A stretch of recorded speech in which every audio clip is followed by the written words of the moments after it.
पिंपरी चिंचवड महानगरपालिका निवडणूक सगळ्याच पक्षांनी प्रतिष्ठेची केली। अर्थातच चर्चा होती ती भाजप आणि शिवसेनेच्या युतीची आणि ज्यांच्यावर या सगळ्याची जबाबदारी होती ते खासदार श्रीरंग बारणे आपल्या सोबत आहेत।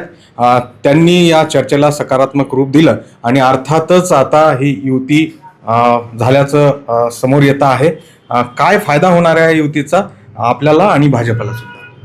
पिंपरी चिंचवड शहरामध्ये भारतीय जनता पक्ष आणि शिवसेनेची युती व्हावी या दृष्टिकोनातून सकारात्मक चर्चा झालेली। त्याच्यावर अंतिम रूप खरं तर नाही आलेलं समोर आणि म्हणून सकारात्मक चर्चा दोन्हीकडनं यामध्ये झालेली आहे।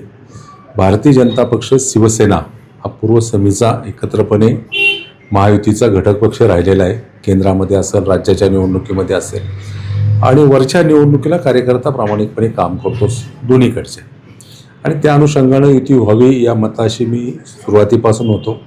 त्याच्यामध्ये भारतीय जनता पक्षाचे पिंपरी चिंचवड शहराचे स्थानिक सगळे नेते मंडळी याच्यामध्ये पुढाकार त्यांनी देखील घेतलेला आहे आणि यामध्ये आमची सकारात्मक चर्चा झाली। उद्यापर्यंत त्याला फायनल रूप येईल। आपण किती जागांची मागणी केली होती आणि काय एकंदरीत त्याच्यामध्ये आम्ही सकारात्मक चर्चा केलेली आहे खरं तर जागेच्या संदर्भामध्ये आणि दोन्हीकडून त्याला सकारात्मक प्रतिसाद मिळाला आणि या संदर्भामध्ये तुम्हाला या बाबतीमध्ये संयुक्तपणे पत्रकार परिषद होईल दोन्ही पक्षांच्या वतीने आणि त्यामुळे ते काय विश्वास वाटतो या युतीनंतर महायुतीचा झेंडा पुन्हा एकदा आपल्या निश्चितपणे तुम्ही जर पाहिलं असेल तर पिंपरी चिंचवड शहरामध्ये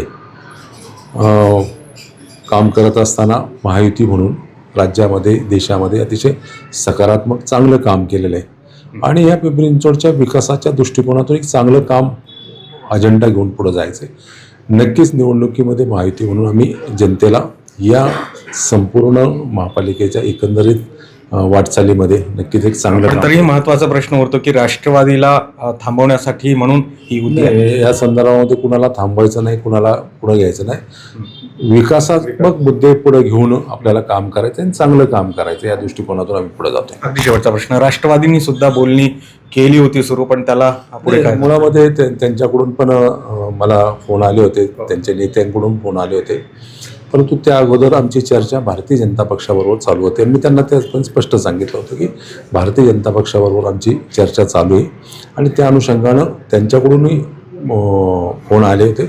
मी त्यांना सकारात्मक या बाबतीमध्ये म्हटलो, जर आमची भारतीय जनता पक्षाबरोबर नाही सकारात्मक चर्चा झाली तर आपल्याशी अंतिम चर्चा करू, परंतु भारतीय जनता पक्ष शिवसेना एकत्रपणे आम्ही चर्चा केली आणि चर्चा करून माझी त्यांच्याबरोबर चर्चा झाल्यानंतर भारतीय जनता पक्षाची कोर कमिटी किंवा त्यांचे नेते त्यांच्यावरती चर्चा करून नंतर त्या फायनल रूप त्यामध्ये देऊ अशा प्रकारचं त्यांच्याकडून वक्तव्य आहे। त्यामुळे आपण बघतो की आता या युतीची केवळ औपचारिक घोषणा राहिलेली आहे आणि अर्थातच जो पारंपरिक मतदार आहे शिवसेनेचा त्याचा देखील भाजपला मोठा फायदा होईल। अर्थात खासदार जरी म्हणत असतील की याद्वारे या युतीद्वारे राष्ट्रवादीला रोखायचं नाही, तर सरळ सरळ आहे की आता राष्ट्रवादीच्या अडचणीत मोठी वाढ झाली। सूरज पाटील, गोविंद वाकडे, न्यूज 18 लोकमत, पिंपरी चिंचवड।